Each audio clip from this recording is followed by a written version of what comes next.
What's going on, everybody? Marvel Across 316 back with another comic book flashback. And today, folks, we are looking at Detective Comics issue number 35. This issue came out in January of 1940. And today, folks, we are going to see one heck of an issue here where we see Batman and he's going to be fighting this Mr. Fang guy. We're going to just see some awesome old stuff here. Just classic Batman, like we've been looking at in this past um, videos that you've been looking at. Hopefully, if you haven't been paying attention, you know we've been going through the Detective Comics series since Batman debuted in issue number 27, and so now here we are in issue number 35. And so let's go ahead now and get started. We have Batman here, and we're on another very big mystery here surrounding this ruby idol. That's what we're going to be looking at today. And so we begin the story out here. We have Bruce Wayne and Commissioner Gordon. They're talking about Batman when all of a sudden this guy comes in. It's this police officer. He says, "Pardon me, sir, but someone wants to see you. Says it's urgent." And then comes this wild-eyed man, and he rushes into the room, and he says, "Commissioner, I've got to talk to you. It's very important." And the commissioner says, "Weldon, what's up? You can talk freely. This is Bruce Wayne, a friend of mine." And so he says, "As you already must know, I am a sort of a collector of curios. I even have a small museum of my pieces. A few nights ago, I received a visitor."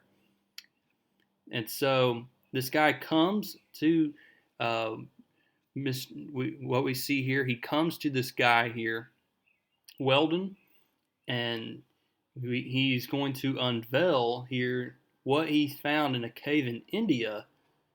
And what did he find in India? He found this gleaming red, blood red statue. It's a Hindu statue of a god called Kila. He's called the god of destruction in Hinduism. But as the day goes further, we see that Weldon is going to receive a threatening letter from a bunch of Hindus saying that we, the followers of Kila, command you to return our God to the temple from which it was stolen, or else we will bring destruction upon you. And so we see here that Weldon is approaching Commissioner Gordon for help here. And he's also going to show Commissioner Gordon here. He says, "We have already destroyed, or we've already have Linux, and he's the guilty one. You yet may save yourself if you return Kala to me." And so we see that now this guy, Linux, he's the one that gave Weldon the statue. His life is in danger here. And so Commissioner Gordon's like, "Great Scott, we haven't a moment to lose. Linux is in great danger. Bruce, are you coming?" And Bruce comes along here. They get into the police car, and while they're driving, they find Linux. And yes, the story is true. He's been captured by a bunch of Hindus, and they're on the chase. The chase begins, and then what we see here is they're going to throw the body of Linux into this river here. And they can't find the body of Linux, so apparently Linux died. And so what we see here is Bruce is going to return back to his mansion. He's going to tell Commissioner Gordon that he is going to write a story on this, but in actuality he's going to be suiting up as Batman to get down to the bottom of this. We see then that we're going to be introduced to this new villain here. His name is Sin Fang, and he's going to be pretty much the villain here. And his big desire is to get that stolen ruby idol. And so what is Sin Fang's involvement with this ruby idol?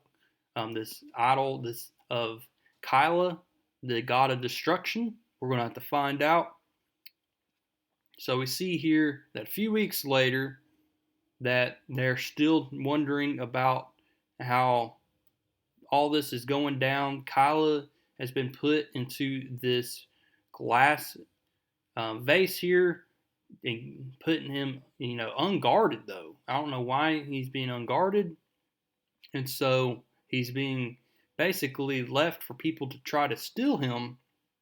And so Bruce Wayne learns that Weldon has requested that there's no need for police to guard the statue. And so this gets Bruce Wayne's attention. He's going to suit up as Batman, and he's going to that night go to the Weldon estate. When he gets there, he notices that sure enough, there's these two guys trying to steal Kila, that idol. And so Batman is going to try to take quick work out of these guys who are trying to steal the statue. But in comes these Hindus, and these Hindus hit Batman from behind, knocking him out for a few minutes, and they're going to break that glass vase, and they're going to steal the ruby statue. And so when the cops arrive, they find Batman there. Batman says, "I hate to do this, buddy, but I have to get out of here." He said, "I really must go." And so he is now clutches a branch. He drops to safety. He gets into his high-powered roadster. And this is not the Batmobile, by the way. And then he's going to pursue his prey here. And while he's on the pursuit, he notices on the windows there's this name called Sin Fang. And he wants to learn more about this character because he might be very important soon. So we see later the home of Wong, unofficial mayor of Chinatown, a wise and honest man. We see here that the mayor is going to tell Batman everything he needs to know about Sin Fang and how Sin Fang wants to cut the idol into pieces and then sell the individual pieces. And so Batman then is going to go to Sin Fang's place. He's like, "You, the Batman." He says, "Yes, I've come for the ruby idol. Surely the great Sin Fang does not care to deal with stolen goods." Sin Fang says, "I had not realized it was stolen. If it were known that Sin Fang dealt with stolen goods, his reputation would suffer. Follow me, and I will return the idol."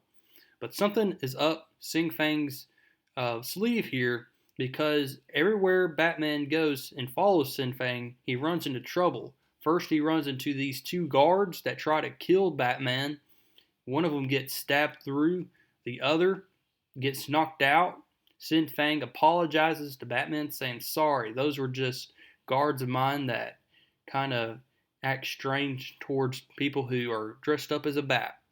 Then Batman goes into this door. The door slams from behind him, and he starts to choke on this mustard gas. Batman then takes out a glass vial from his belt and throws it at the wall, causing the gas to disintegrate here. We then see that Sin Fang is going to apologize again, but we know for certain that Sin Fang is trying to stop Batman in every track. And so then he pushes this lever, and Batman falls to this watery grave here, but he's going to save himself by grabbing a hold of this pipe, and he's going to then get himself to safety. Now, Sin Fang thinks that Batman fell to his death, and he's about to get his hands on the ruby statue. He then takes off all his makeup and disguise, and it just so happens to be Sheldon Lennox. Sheldon Lennox was disguised as Sin Fang. And so what we see here, we find out the truth that Sheldon Lennox had a quarrel with Sin Fang, and he killed Sin Fang because it was over money.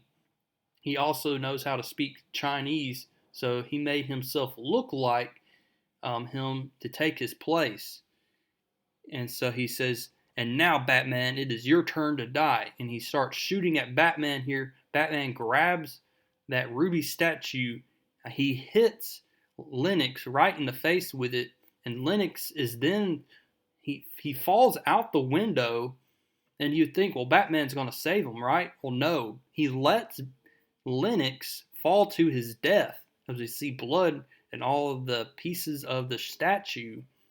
And, I mean, once again, Batman was pretty ruthless in these early issues. I mean, he definitely didn't try to prevent people from dying. And so there we have it, folks. There's the conclusion to this issue. Coming up next, we'll be looking at issue number 36 of Detective Comics. We have more sensational Batman to look at, and I hope that you have been liking this series so far. Go ahead now and do me a favor and drop a like on this video. That'd be much appreciated. Comment down below what you thought about this issue, and subscribe if you have not, and I will see y'all in the next one.